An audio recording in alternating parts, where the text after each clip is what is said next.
का अभिशाप है, तो यह कैसे बंद हो सकता है? ठीक, मूल बात यह है कि 7 नवंबर 1966 को मेरे सामने इंदिरा गांधी के शासन में गोभक्तों को गोली से भुनवाया गया। मुझे गोली तो नहीं लगी, लेकिन गैस से मैं भी बेहोश हो गया था, मूर्छित हो गया था। इतना ध्यान है कि किसी संत ने मुझे उठाया और कितने घंटे बाद होश में आए नहीं पता, लेकिन एक पार्क में मैंने अपने आप को देखा। मेरी आंखों के सामने कांग्रेस के अध्यक्ष कामराज ने दक्षिण से अर्धसैनिक बल बुला रखा था। मैं नाम नहीं लूँगा। छत्तीसगढ़ के एक शुक्ल महोदय ने हरियाणा से अर्धसैनिक बल बुला करके गोभक्तों को भुना था। दैवयोग से वो भी भुने ही गए, इंदिरा गांधी भी भुनी ही गई। अब गोपाष्टमी के दिन ही इंदिरा गांधी भुनी गई। गोपाष्टमी के दिन ही गोभक्तों को मरवाया गया था 7 नवंबर 1966 को। ये भी एक ऐतिहासिक तथ्य है। जिसने गोली मारी होगी इंदिरा गांधी जी को, उसे नहीं पता कि आज गोपाष्टमी है। उसके घर के पास भी मैं गया हूँ पंजाब में। लोगों ने कहा महाराज इसी परिवार के व्यक्ति ने गोली मारी थी। तो गो हत्या में एक संकेत करता हूँ, ये सब समस्याएं हैं। हम गौशाला में जाते हैं तो गो हत्या से गौशाला को दूर करें, गोवंश को दूर करें। गंगा जी के तट पर जाते हैं, गंगा जी को अपने मौलिक स्वरूप प्रदान करें, ऐसी समस्या आती है। ये सब समस्याएं हैं। मूल क्या है, वहाँ हमारा ध्यान है। जैसे 1000 पंखे चल रहे हों, एक एक पंखे को पकड़ के बंद करने का प्रयास करें। घायल भी हो सकते हैं, समय भी लग सकता है। स्विच ऑफ कर दें तो अपने आप सब पंखे बंद हो जाएंगे। इसी प्रकार मूल समस्या क्या है, उस पर हमारा ध्यान है। उस मूल समस्या का समाधान होने पर सारी समस्याओं का समाधान हो जाएगा। इसलिए हमको अपनी संस्कृति के अनुसार शासन तंत्र चाहिए। जब तक हम शासन तंत्र अपनी संस्कृति के अनुसार प्राप्त नहीं करेंगे, तब तक लोग बलिदान होते रहेंगे, इस प्रकार की समस्याएं बढ़ती रहेंगी। इसलिए हमने संकेत किया शासन तंत्र का शोधन आवश्यक है। राजनीति और विकास की परिभाषा उद्भाषित करने पर राजनेता हमको स्वस्थ विधा से प्राप्त हो सकते हैं। अभी तो राजनेताओं को राजनीति की परिभाषा का ही ज्ञान नहीं। विकास के जितने ठेकेदार हैं उनको विकास की परिभाषा का ही ज्ञान नहीं है। वेदांत शास्त्रों का भगवत कृपा से अनुशीलन करके हमने विकास और राजनीति की परिभाषा उद्भाषित की है, जो इस प्रकार है। सुसंस्कृत, सुशिक्षित, सुरक्षित, संपन्न, सेवापरायण, स्वस्थ, सर्वहितप्रद व्यक्ति और समाज की संरचना। सुसंस्कृत, सुशिक्षित, सुरक्षित, संपन्न, सेवापरायण, स्वस्थ, सर्वहितप्रद व्यक्ति और समाज की संरचना। एक संकेत करता हूँ, मैं शासन तंत्र से कोई मांग नहीं प्रस्तुत करता। मांग भरने वाला तो पति हो जाता है। यही एक भूल रही है। हम शासन तंत्र से मांगे क्यों, हम तो आदेश दे सकते हैं, और आदेश विवेचन पूर्वक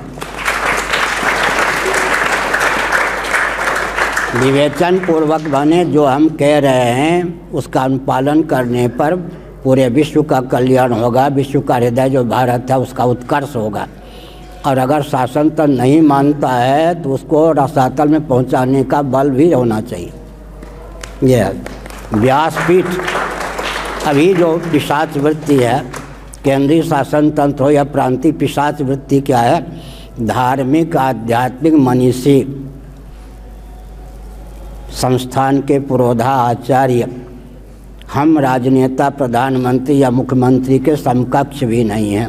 वो हमारे प्रचारक बन सकते हैं, वो हमारे समकक्ष भी नहीं हैं। ये व्यामोह है, चाहे भारत के प्रधानमंत्री हो, चाहे किसी प्रांत के मुख्यमंत्री हो, सब में यह पिशाच वृत्ति है।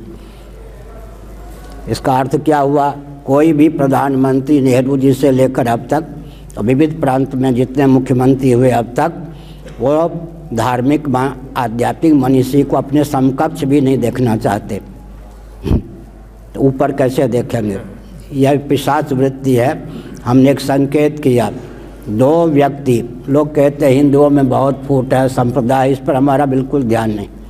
क्यों ध्यान नहीं है, महाभारत, वाल्मीकि, रामायण और पुराण इत्यादि जितने हैं उनमें जो व्यूह रचना की विधा है गुरु गोविंद की कृपा से हम लोगों को प्राप्त है। 2 व्यक्ति ही स्वस्थ क्रांति के लिए पर्याप्त होते हैं, सबको बटोरने की आवश्यकता नहीं होती। बाकी लोग तो फिर अनुगमन करते हैं। मैं उदाहरण देता हूँ। उधर ऊपर कौन थे, पहले विचार करें। सबसे पहले कौन हुए, नारद जी। और उधर उनके तैयार किए हुए प्रहलाद जी। एक में मंत्र बल, एक में बाहुबल, शक्ति बल, दोनों। सत्याग्रही प्रहलाद हुए या नहीं, 2। उसके बाद कौन हो गए, पृथु जी और भृगु जी, भृगु जी और पृथु जी, फिर वशिष्ठ जी और राम जी, फिर युधिष्ठिर भगवान वेदव्यास जी और युधिष्ठिर जी हो गए, फिर शंकराचार्य जी और सुधन्वा जी हो गए। उधर नवरत्न हो गए, विक्रमादित्य हो गए, चाणक्य हो गए, चंद्रगुप्त हो गए, समर्थ रामदास हो गए और शिवाजी हो गए। 2 व्यक्ति ही पर्याप्त होते हैं। एक में मंत्र बल होना चाहिए, एक में बाहुबल होना चाहिए। दोनों के सामंजस्य से धर्मराज और राम जी की राज की प्रतिष्ठा होती है। हिंदू कितने बिखरे हुए हैं, कितने बटे हैं, इस पर हमारा ध्यान नहीं। 2 की सहभागिता से सारा काम बन जाता, होना ही है। भारत को हिंदू राष्ट्र होना ही है, कोई रोक नहीं सकता। क्योंकि इस रॉकेट, कंप्यूटर, एटम, मोबाइल के युग में वही सिद्धांत टिकेगा जो दर्शन, विज्ञान और व्यवहार तीनों में सामंजस्य साधने में समर्थ होगा। कोई भी पंथ, मजहब ऐसा नहीं है जिसमें दर्शन, विज्ञान और व्यवहार में सामर्थ्य साधने की क्षमता हो। इसलिए सनातन सिद्धांत ही विजयी होगा। और हमारे पूर्वजों के रूप में भी हम ही थे। अनादिकाल से पूर्व शरीर को त्यागते समय तक कदाचित कैवल्य मोक्ष मिल गया होता। हम भगवान रामकृष्ण के तो अवतार नहीं है ना। तो हमारे पूर्वज भी कौन थे, हम ही तो थे उस समय। जब हम कहते हमारे पूर्वज ऐसे थे, अर्थ क्या निकलता, उस समय हम ऐसे थे, यही ना। हमारे पूर्वज कौन थे, हम ही तो थे। शरीर अलग था उस समय। हिरण्यकशिपु का भी शासन तंत्र हम लोगों ने देखा है, उसको भी विदीर्ण किया गया, उच्छिन्न किया गया। और एक विचित्र बात है, बुरा न मानो होली है। ये जो दुष्ट होते हैं यही तो सज्जनता के मूल होते हैं। दुष्टों में जो दुष्टता होती है उसके दमन करने के लिए तो सज्जन आते हैं। और सज्जनों में जो दमन की शक्ति होती है अराजक तत्वों के, वो शक्ति ही तो दुष्टों को उद्भासित करती है, एक दूसरे के पूरक। क्या सृष्टि तो ऐसे चलेगी ना, द्वंद्व का नाम ही सृष्टि है। सज्जनों की सज्जनता किस पर प्रकट होगी? कोई गाली देने वाला नहीं होगा तो क्षमा करने की क्षमता है, कैसे प्रकट होगा? इसलिए सज्जन जो हैं वो दुर्जन को उद्भासित करने में समर्थ है। और जो दुर्जन है उनकी दुर्जनता किस पर कारगर होगी? सज्जन एक दूसरे के पूरक है ना। ये कहेंगे दुर्जन ना रहे तो सज्जन कहाँ से होंगे? दुर्जन की दुर्जनता किस पर कारगर होगी? सज्जनों पर। और सज्जनों की सज्जनता, गाली देने पर भी उनकी सज्जनता विचलित नहीं हुई, ये कैसे समझेंगे? एक दूसरे के पूरक हैं, कभी अधिक वो हो जाते, कभी अधिक ये हो जाते हैं। कोई ऐसी समस्या नहीं है जो समाधान की सीमा के बाहर हो गया। नारायण।